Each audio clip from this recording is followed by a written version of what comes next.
विवाहित महिलांच्या सौभाग्यासाठी सर्वात महत्त्वाचा असलेला सण म्हणजे वटपौर्णिमा.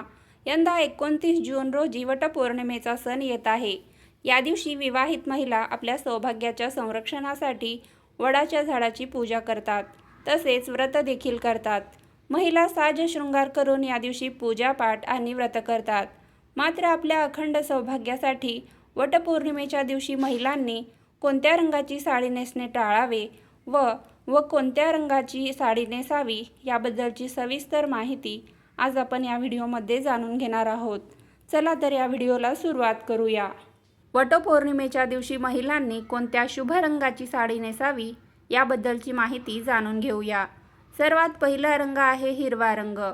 हा वटपौर्णिमेचा सर्वात मुख्य आणि पारंपरिक रंग मानला जातो. हिरवा रंग समृद्धी, निसर्ग आणि नव्या सुरुवातीचे प्रतीक आहे. विशेषतः नवविवाहित महिलांसाठी पहिल्या वटपौर्णिमेला हिरव्या रंगाची साडी जसे की पैठणी, खण साडी किंवा इरकल नेसणे अत्यंत शुभ मानले जाते. दुसरा रंग आहे लाल किंवा मरून रंग. लाल रंग हा भारतीय संस्कृतीत अखंड सौभाग्याचे आणि पवित्रतेचे सर्वोच्च प्रतीक आहे. पूजेच्या वेळी लाल किंवा मरून रंगाची भरजरी साडी, उदाहरणार्थ बनारसी, सिल्क किंवा कांजीवरम नेसल्याने पारंपरिक आणि राजेशाही लूक मिळतो. तिसरा रंग आहे पिवळा किंवा केशरी रंग. पिवळा रंग हा हळदीचा आणि मांगल्याचा रंग आहे, तर केशरी रंग अग्नीसारखा पवित्र मानला जातो. हे दोन्ही रंग पूजेसाठी आणि धार्मिक कार्यासाठी अतिशय सकारात्मक ऊर्जा देणारे ठरतात. चौथा रंग आहे गुलाबी किंवा जांभळा रंग. जर तुम्हाला नेहमीपेक्षा थोडे वेगळेपण पारंपरिक रंगामध्येच काही हवे असेल तर गुलाबी किंवा गडद जांभळा रंग एक उत्तम पर्याय आहे.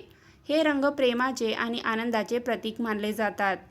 वटपौर्णिमेच्या दिवशी महिलांनी कोणते रंग चुकूनही नेसू नयेत याबद्दलची माहिती जाणून घेऊया. हिंदू धर्मात सौभाग्यविषयक सणांमध्ये काही रंग अशुभ आणि नकारात्मक ऊर्जा आणणारे मानले जातात. त्यामुळे वटपौर्णिमेच्या पूजेला जाताना काही रंगाच्या साड्या नेसणे पूर्णपणे टाळावेत. त्या कोणत्या? तर पहिला आहे काळा रंग. काळा रंग हा कोणत्याही शुभ किंवा सौभाग्य कार्यात पूर्णपणे वर्ज्य असतो. दुसरा आहे पांढरा रंग.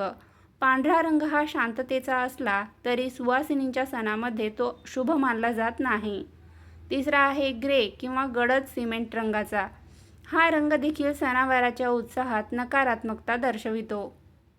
अशा प्रकारे मैत्रिणींनो, व्हिडिओमध्ये सांगितल्याप्रमाणे कोणत्याही शुभ रंगाची साडी नेसून तुम्ही वटवृक्षाची पूजा करू शकता आणि आपल्या पतीच्या दीर्घायुष्यासाठी, उत्तम आरोग्यासाठी आणि अखंड सौभाग्यासाठी वटवृक्षाला प्रार्थना करू शकता.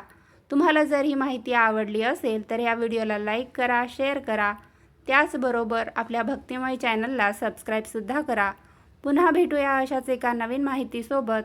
तोपर्यंत धन्यवाद. श्री स्वामी समर्थ.